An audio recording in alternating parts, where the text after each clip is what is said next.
നമസ്കാരം. പലയിടങ്ങളിലും മഴ ഒരു ചെറിയ ഇടവേളയ്ക്ക് ശേഷം തിരിച്ചെത്തി.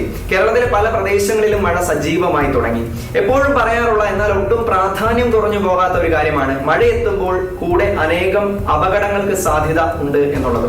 കഴിഞ്ഞ കുറച്ച് ദിവസങ്ങളിലായി നമ്മൾ വെള്ളത്തിൽപ്പെട്ടുള്ള പല അപകട മരണങ്ങളും കണ്ടു.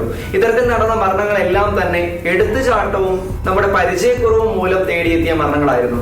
ഞാൻ തുടക്കത്തിലേ പറയട്ടെ, ഇതൊരു വാർത്തയല്ല. നമ്മൾ നാളെ ഒരു വാർത്തയായി മാറാതിരിക്കാനുള്ള ഓർമ്മപ്പെടുത്തലാണ്. നമ്മൾ പലപ്പോഴും വെള്ളച്ചാട്ടങ്ങളിലും അതുപോലെ തന്നെ ഈ ഒരു ചെറിയ അരുവികൾ പോലെയുള്ള സ്ഥലങ്ങളിലും പോയി കുളിക്കാറുണ്ട്.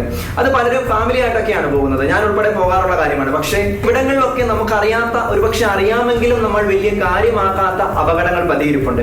കാരണം നമ്മൾ നോക്കുന്ന സമയത്ത് വെള്ളം തീരെ കുറവായിരിക്കും. പക്ഷെ പലയിടങ്ങളിലും പെട്ടെന്ന് തന്നെ വെള്ളമൊഴുക്ക് കൂടുകയും മരണം സംഭവിക്കുകയും ചെയ്യാം. അത് തിരിച്ചറിയാൻ ഒരുപക്ഷെ നമുക്ക് സമയം ലഭിച്ചു എന്നും വരില്ല.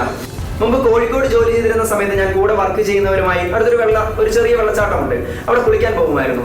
മീൻതുള്ളിപ്പാറ എന്നാണ് ആ വെള്ളച്ചാട്ടത്തിന്റെ പേര്. വെള്ളം തീരെ കുറവായതുകൊണ്ട് നമുക്ക് കുളിക്കുന്നതിന് അവിടെ വലിയ അപകടങ്ങളൊന്നുമില്ല. നേരെ അക്കരെ കാടാണ്. ചില സമയങ്ങളിൽ കാറ്റ് വീശുമ്പോൾ നല്ല കാട്ടുതേരിന്റെ മണവും വരും. അങ്ങനെ എന്തുകൊണ്ടും അതിമനോഹരമായ ഒരു സ്ഥലം. പക്ഷെ ഒരു ദിവസം ഞങ്ങൾ ഒട്ടും പ്രതീക്ഷിക്കാതെ അവിടെ ജലനിരപ്പ് ഉയരുകയാണ് ഉണ്ടായത്.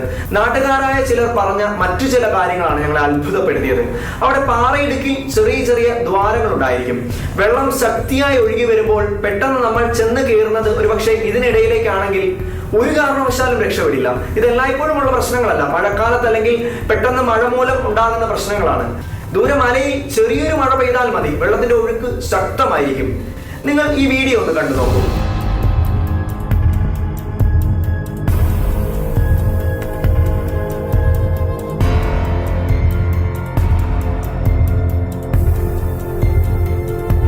വീഡിയോ ശ്രദ്ധിച്ചില്ലേ? താഴെ കാണുന്നത് തീരെ ചെറിയൊരു ജലപാതയാണ്. നമ്മുടെ വീട്ടുമുറ്റത്ത് കെട്ടിക്കിടക്കുന്ന ജലം ഒഴുക്കി വിടാൻ നമ്മൾ ഒരുക്കുന്ന ഒരു പാത്തി പോലെ, അല്ലെങ്കിൽ വെള്ളം ഒഴുകി പോകാനുള്ള ഒരു വഴി പോലെ തീരെ ചെറിയ ഒന്ന്.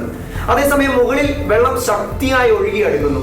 കുറച്ച് ദിവസങ്ങൾക്ക് മുമ്പ് 2 പെൺകുട്ടികളുടെ ജീവൻ എടുത്തതും ഒരു കുടുംബത്തിലെ പകുതിയിലേറെ പേരുടെ അന്ത്യത്തിന് കാരണമായതും ഇതേ സാഹചര്യമാണ്. നമ്മൾ നോക്കി നിൽക്കുന്ന സമയം മതി, വിത്തിൻ സെക്കൻഡ്സ് ആണ് വെള്ളത്തിന്റെ അളവ് കൂടുന്നത്. ഒത്തിരി പേരുടെ ജീവൻ എടുക്കാൻ ഈ ഒരു അശ്രദ്ധ മൂലം കാരണമായേക്കാം. അപകടങ്ങൾ ഒഴിവാക്കാൻ, മറ്റൊരു വാർത്തയായി മാറാതിരിക്കാൻ എല്ലാവരുടെയും അറിവിലേക്ക് പറഞ്ഞതാണ്. നിങ്ങൾക്ക് ഇതൊരു പക്ഷേ അറിയാവുന്ന കാര്യമായിരിക്കും. അറിയാത്ത നിങ്ങളുടെ പ്രിയപ്പെട്ടവരിലേക്ക് ഈ വീഡിയോ എത്തിക്കുക.